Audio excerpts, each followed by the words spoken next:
समोसा और पकौड़ों की जान, हरे धनिए और पुदीने की चटपटी चटनी।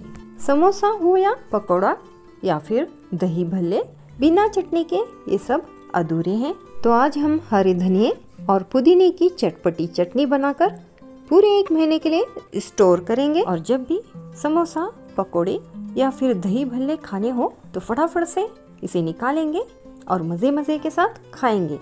अगर आपको मेरी ये चटपटी चटनी की रेसिपी पसंद आए तो वीडियो को लाइक करें, दोस्तों और फैमिली में ज़रूर शेयर करें। और अगर चैनल पे नए हैं तो अगली वीडियो पाने के लिए चैनल को सब्सक्राइब कर लें।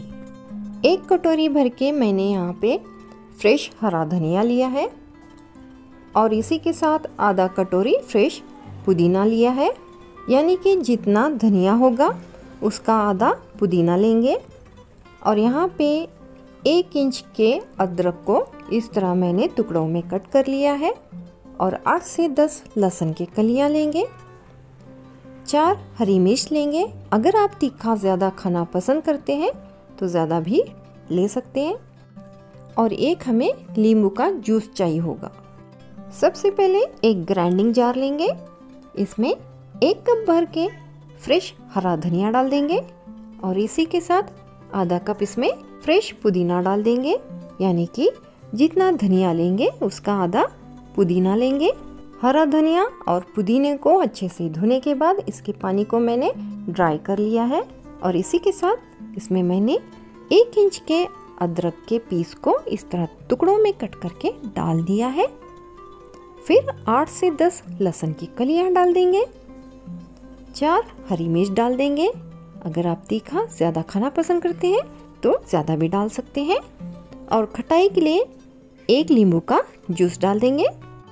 1 टेबलस्पून भुने हुए चने डाल देंगे और इसी के साथ आधा टीस्पून काला नमक, आधा टीस्पून रेगुलर वाला सफ़ेद नमक, आधा टीस्पून चीनी, आधा टीस्पून जीरा पाउडर और 4 से 5 आइस क्यूब्स। बर्फ़ को डालने से हरे धनिए और पुदीने का कलर मेंटेन रहेगा, ख़राब नहीं होगा। और इसी के साथ 1 टेबलस्पून इसमें विनेगर डालेंगे। ये प्रिजर्वेटिव का काम भी करेगा और हमारी हरी चटनी को लंबे टाइम तक स्टोर करने में भी मदद करेगा। अभी हम इसका फाइन पेस्ट बना लेंगे। आप देख सकते हैं मैंने इसे ग्राइंड करके फाइन पेस्ट बना लिया है। अभी हम इसे स्टोर करेंगे।